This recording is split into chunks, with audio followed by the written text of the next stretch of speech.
लेकिन देखिए, राजनीति का छात्र होने के नाते मैं इस बात को बड़े साफ तौर पर कह सकता हूँ कि आजम खान फैक्टर को जिस सरजमी पे आज मैं यहाँ बैठ के आपसे बातचीत कर रहा हूँ, इस इलाके में, आसपास के इलाकों में, उस फैक्टर से कोई इनकार नहीं कर सकता, कोई पॉलिटिकल पार्टी, कोई राजनीतिक पंडित, कोई नेता। और आजम खान का क्या रसूख है पार्टी में, वो उसकी मैं बात कर रहा हूँ। चाहे हम राज्यसभा चुनाव में कपिल सिब्बल साहब को टिकट मिला, लोकसभा चुनाव में आपने प्रत्याशी घोषित किया, तो कुल मिलाकर आजम खान फैक्टर से कोई इनकार नहीं कर सकता। आप भले अपने आप को कुछ कह लें कि मैं कार्य करता हूं या कुछ, लेकिन मेरा जो सवाल है अब इसको सुनिए आप। इससे पहले मैं लंबे सियासी पास्ट में जी इतनी भी औकात नहीं होगी जी अगर इतनी भी औकात नहीं होगी तो फिर जी के भी क्या करेंगे। जी इतनी तो रहना चाहिए। नहीं, मैं यही कह रहा हूँ, ये आपकी बहुत बड़ी ताकत है और इसी ताकत को बाकी लोग समझ रहे थे जो आपकी तारीफ कर रहे थे, और शायद जो जिनसे आप नाराज थे उन्होंने भी समझ लिया। क्या मैं ठीक बोल रहा हूँ आजम खान साहब? नाराज तो किसी से था ही नहीं, कोई वजह ही नहीं थी नाराज होने की। मायूस हो सकता हूँ कुछ बातों को लेकर, नाराज कैसे हो जाता? ठीक बात। क्योंकि इस घर को मैंने ही तो बनाया था, इसे गिरने कैसे देता? आजम खान साहब, एक बात और मुझे बड़ी अटपटी लगी। ठीक है, अखिलेश यादव हैं, उनका मिलना आपसे, मिले नहीं मिले अब उनका मसला है, आप क्यों नहीं मिले वो आप जानते हैं, या वो क्यों नहीं गए वो बेहतर जानते होंगे।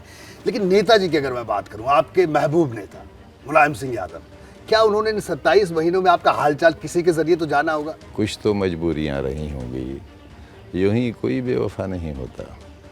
किसी के जरिए भी हालचाल नहीं जाना आजम खान साहब? जैसे कोई वहाँ कोई मिलने का प्राविधान ही नहीं था।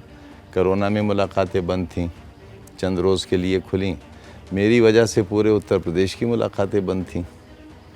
यानी मैं तो इतना जालिम साबित हुआ था कैदियों के लिए। कैदी जानते थे, खुद मेरी जेल में भी तमाम कैदी जानते थे कि मेरी वजह से मुलाकातें नहीं हो रही हैं, क्योंकि लोग मुझसे मिलने आते थे, इसलिए मुलाकात बंद थी। फिर बहुत दिन बाद मुलाकात की इजाज़त भी मिली, तो एक हफ्ते में एक शख्स को ही मिल सकता था जी। फिर मेरी वो मुलाकात भी बंद कर दी गई थी। तो जब मुझसे कोई मिलने आ ही नहीं सकता था तो पैगाम कैसे आता? पैगाम रसां कौन होता? पैगाम्बर कौन होता?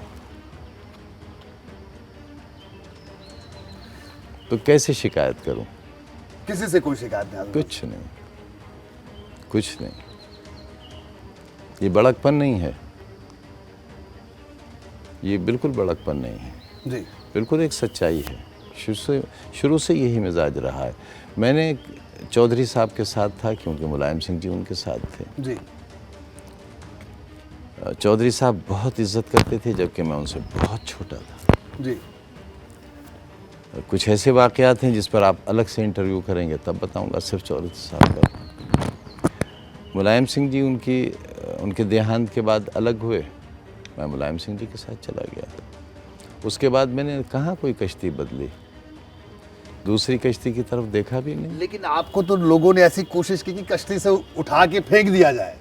2007 के दौर की बात करूं मैं, अगर उस दौर की बात करूं, बार बार मैं वही कह रहा हूं कि हर बार केंद्र बिंदु में आजम खान ही क्यों, समाजवादी पार्टी के भीतर भी, जब आप बाहर ये फरमा रहे हैं कि कश्ती से उठाकर फेंक दिया जाए, तो पता नहीं किस कूड़े में फेंकते, नहीं फेंक किस पाए, आग में फेंकते, किस समुद्र में डुबोते, वो नहीं डूब तो मैं क्यों अपने ऊपर हाथ डालने देता? जी। मेरी कश्ती ठीक थी जैसी भी थी। अगर छोटा मोटा सुराख उसमें हो भी गया था तो मैंने उसे अपनी हथेली से रोक दिया था, पानी नहीं आने दिया था। आजम खान साहब, जहाज हमेशा बड़ा डूबता है जी। टाइटैनिक बनाने वाले ने यह कहा था कि नाउजुबिल्लाह अगर खुदा भी चाहे तो इसे नहीं डुबो सकता, और यही बात कुदरत को नापसंद आ गई और पहले ही सफ़र में वो जहाज़ तबाह भी हो गया और डूब गया। कश्ती कभी डूबती नहीं सुनी होगी आपने, कश्तियाँ बहुत मुश्किल से डूबती हैं। तिनका कभी समंदर में डूबता सुना है आपने? मैं तिनका हूँ, कश्ती भी नहीं हूँ।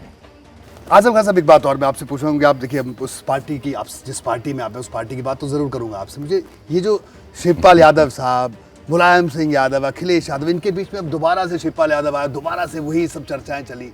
मैं तो आज भी बेहतर रिश्ते चाहता हूँ उनके।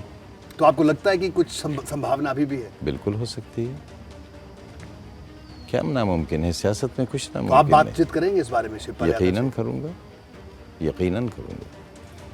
क्या ऐसी तस्वीर देखने को मिल सकती है कि अखिलेश यादव, आजम खान साहब और शिवपाल यादव विधानसभा में एक साथ बिठाए? दुआ कीजिए इसकी, मैं भी करूँगा। नहीं, दुआ तो ठीक है, लेकिन इस पर मैं तो दावा कोई नहीं कर रहा है। मैं तो चाहता हूँ वो तमाम समाजवादी जो चले गए या जाने के लिए मजबूर कर दिए गए, जी, उन सभी को वापस आना चाहिए, क्योंकि आज फिर एक नए समाजवाद की ज़रूरत है। तो इसकी कोशिश करेंगे आजम खान साहब? आप शुरू भी कर दी है।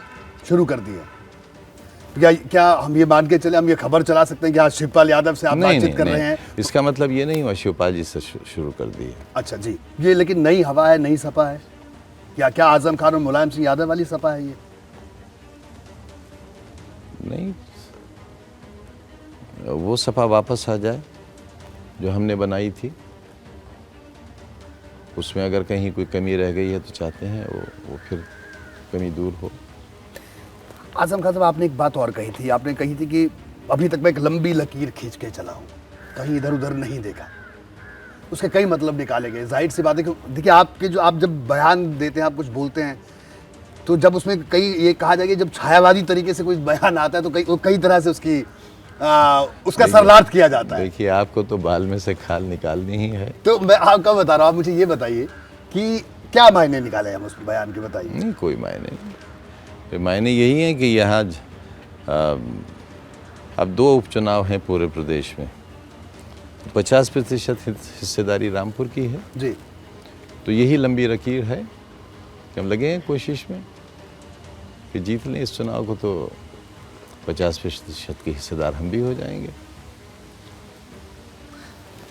अभी एक देश में जिस तरह की जो चर्चा चल रही है, नैरेटिव बनाने की कोशिश होती है, जो तमाम घटनाएं जो भी आसपास हो रही हैं, अगर अभी हम बात करें प्रयागराज की बात करें, कानपुर की बात करें, जो हिंसक घटनाएं हुई, क्या कहना आजम खान साहब? अफसोस किया जाना चाहिए, उस पर शर्मिंदा होना चाहिए। और जो कार्रवाई हो रही है उस पर भी अफसोस करना चाहिए। किसी आज़ाद मुल्क में अपने हमवतनों के साथ ऐसा सलूक अच्छी बात तो नहीं है। मतलब बुलडोज़र नहीं चलना चाहिए?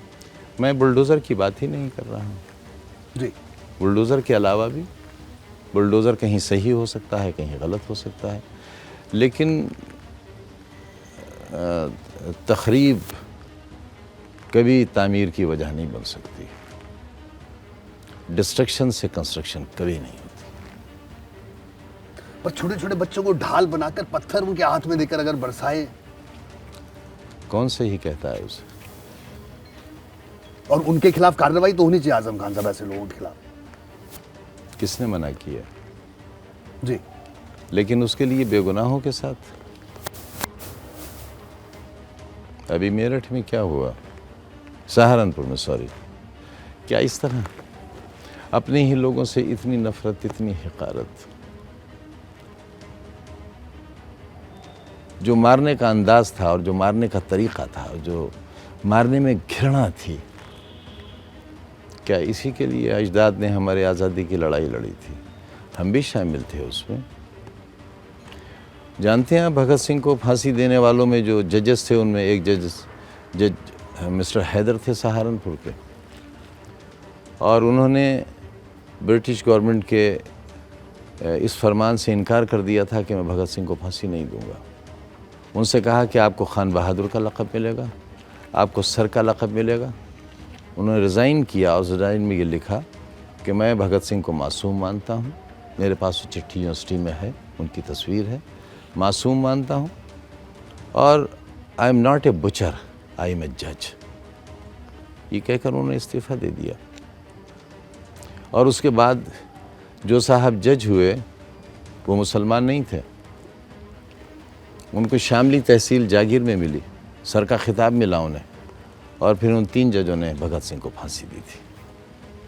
मुसलमान में जज ने इस्तीफ़ा दिया था। यह है कुर्बानियाँ हमारी।